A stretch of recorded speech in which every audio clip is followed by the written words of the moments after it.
Au fait, si ce message nourrit déjà quelque chose en toi, pense à t'abonner et à activer la cloche.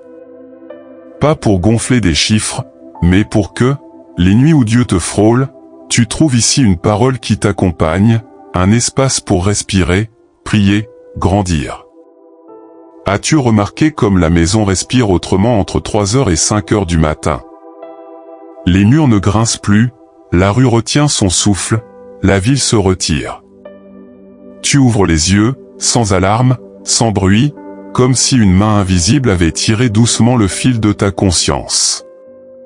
Tu regardes l'heure, tu te demandes pourquoi maintenant, et quelque chose en toi hésite entre rallumer le sommeil et écouter ce qui frappe à la porte de ton cœur. Ce moment paraît anodin, mais il porte souvent une signature.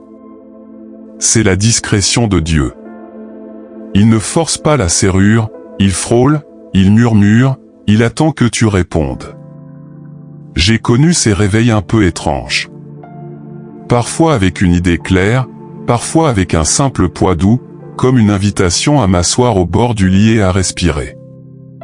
Alors je pose les pieds sur le sol frais, j'ouvre les mains, et je laisse le silence me parler. À cette heure, l'esprit n'est plus saturé de notifications. Les comparaisons se taisent, les peurs perdent leur voix. C'est une fenêtre pure où l'on peut enfin voir droit. La Bible en chuchote le secret, Dieu veille. Il envoie ses anges pour te garder dans toutes tes voies, même quand tout dort autour de toi. Psaume chapitre 91 verset 11. Cette vigilance n'est pas abstraite, c'est une présence qui se penche sur toi comme un parent se penche sur le berceau d'un enfant. Et si ton réveil n'était pas une panne de sommeil mais un rendez-vous? Dieu ne fait pas de spectacle à cette heure-là. Il choisit la finesse. Il appelle par ton prénom au creux de la nuit, comme il l'a fait avec Samuel, l'Éternel vint, se tint là et appela, Samuel. Et l'enfant répondit, parle, car ton serviteur écoute. 1 Samuel chapitre 3 verset 10. Cette scène ancienne devient soudain très actuelle. Tu n'as pas besoin d'un temple, ni d'un protocole compliqué. Il suffit d'une disponibilité simple, Seigneur, je suis là. Dans cette humilité s'ouvrent des routes insoupçonnées. Dieu n'exige pas que tu sois parfait, seulement attentif. Et son conseil, que tu cherches toute la journée sans le trouver, peut se déposer sur toi en quelques minutes de nuit claire. Souvent, ces réveils sont des convocations discrètes à la prière. Jésus lui-même invitait ses amis à veiller et prier pour ne pas tomber dans la tentation. Matthieu chapitre 26 verset 41. Il savait que la nuit aiguise la lucidité. Les tensions de la journée, les colères qui montent, la fatigue qui déforme tout, la prière nocturne les défait comme on défait des nœuds, lentement, patiemment, avec une main douce. Tu peux nommer devant Dieu ce qui te pèse, la charge au travail, la solitude tenace, le deuil qu'on t'a imposé, la peur de demain, l'incertitude qui grignote.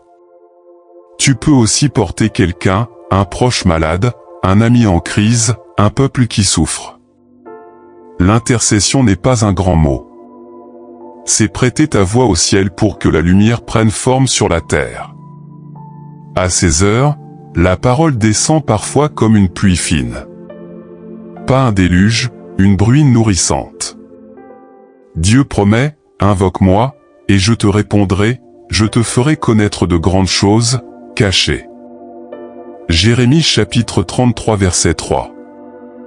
Tu pries, tu écoutes, et tu écris ce qui vient. Un mot, une image, une direction. Parfois, rien de spectaculaire, juste une paix nette, comme si l'air devenait plus respirable. Ne méprise pas cette simplicité, c'est la marque de Dieu. Les miracles les plus profonds ressemblent souvent à une respiration retrouvée.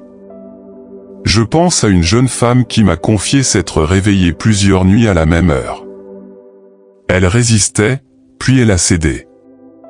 Elle s'est assise, a pris un carnet, a murmuré, « Seigneur, parle. » Elle a senti le prénom d'une ancienne camarade d'école remonter doucement. Le lendemain, poussée par cette intuition, elle a envoyé un message. La camarade traversait une tempête silencieuse et s'accrochait à peine. Ce simple « je prie pour toi » a ouvert une porte, elles ont parlé, pleuré, et trouvé un appui. La nuit avait préparé le jour. Bien sûr, il y a des nuits vides, des nuits où l'on lutte contre soi-même, des nuits où le sommeil refuse d'obéir. Ne culpabilise pas. La prière n'est pas une performance. Si le cœur est fatigué, offre le fatigué. Si les mots manquent, donne ton silence.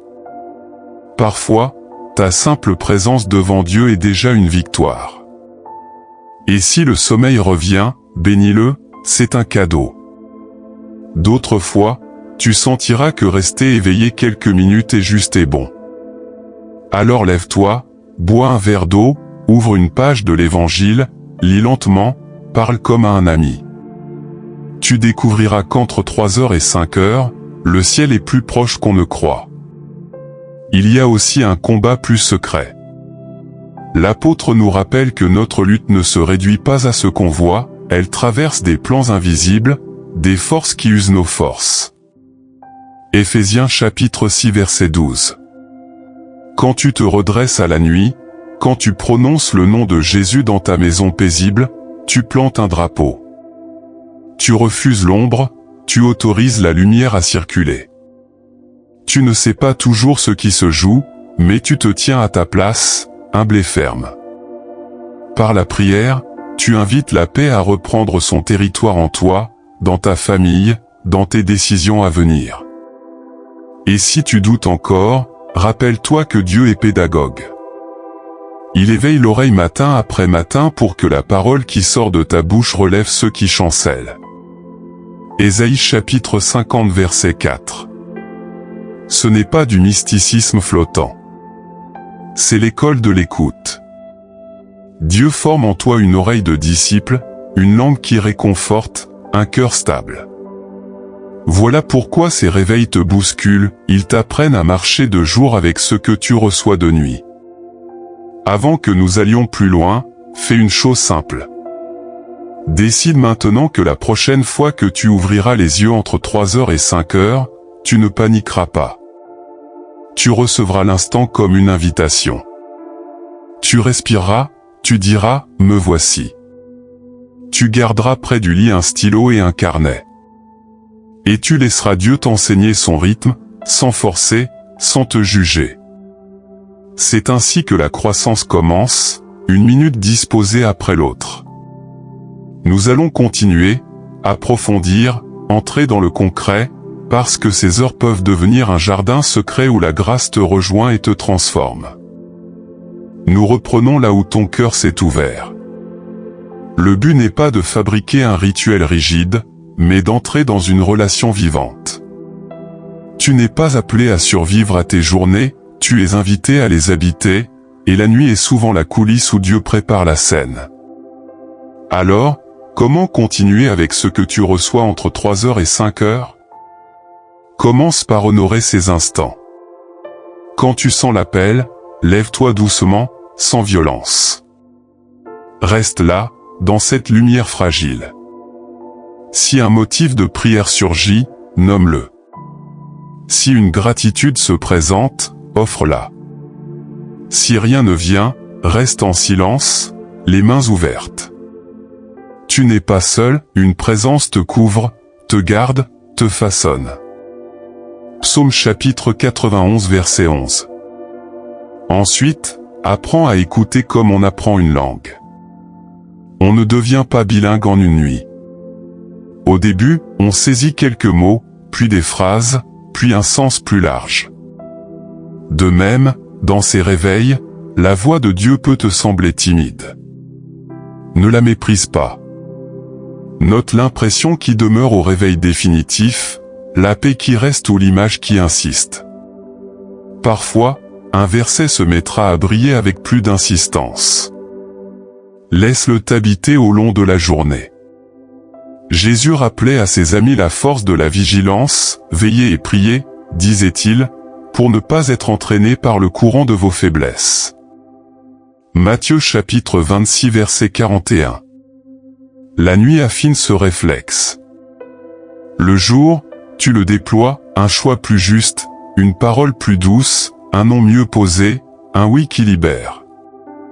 Je me souviens d'un jeune homme saturé d'écran et de doutes. Entre 4h et 4h30, pendant quelques semaines, il se réveillait sans raison. Il s'agaçait, puis il a essayé l'écoute. Il a commencé par 5 minutes, puis 10. Il lisait une page, posait une main sur sa poitrine, respirait, confiait sa colère, son envie de fuir, sa peur de ne pas être à la hauteur. Peu à peu, il a senti une clarté différente se lever. Les mêmes problèmes existaient, mais ils ne régnaient plus. Il a appris à poser des limites au travail, à demander pardon à une personne, à reprendre un projet mis de côté. Ce n'était pas magique, c'était vivant. Jérémie chapitre 33 verset 3 lui devenait familier, Dieu lui montrait des choses cachées, non pas pour flatter son ego, mais pour l'aider à marcher droit. Il y a aussi des nuits de combat. Tu te réveilles avec un poids, un rêve oppressant, une inquiétude qui serre. Là, ne te perds pas en analyse infinie. Prononce le nom de Jésus, lentement. Dis, Seigneur, je me place sous ta paix. Demande la protection, demande la lumière. Souviens-toi que notre lutte dépasse ce que l'œil distingue. Éphésiens chapitre 6 verset 12. Tu peux prier pour ta maison, pour la paix sur ceux qui dorment, pour l'unité qui s'effrite, pour les pensées qui t'assaillent. Et si tu as des larmes, offre-les. Elles arrosent une terre où germeront des choix nouveaux.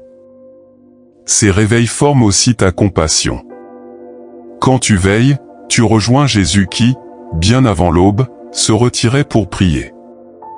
Tu entres dans son mouvement, écouter le Père, aimer les gens, marcher dans la vérité. Peu à peu, ta langue devient plus douce. Tu discourais peut-être trop vite, tu juges moins, tu encourages plus. Ésaïe chapitre 50 verset 4 te devient concret, une langue exercée pour soutenir celui qui est abattu. Tu sors de cette école nocturne avec un regard qui ne blesse pas, avec des mains qui relèvent. Et si, malgré tout, tu n'entends rien? Reste confiant. La fidélité vaut plus que les sensations. Présente-toi, simplement.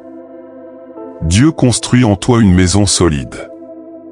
Il pose des fondations qui ne se voient pas tout de suite. Il féconde une paix qui mûrit lentement.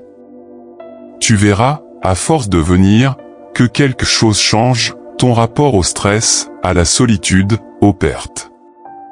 Tu apprendras à poser au sol ce que tu ne peux pas porter seul. Ta respiration se fera plus profonde, ta foi plus tranquille. Et, oui, des décisions deviendront plus claires, un appel à faire, une relation à réconcilier, une habitude à laisser.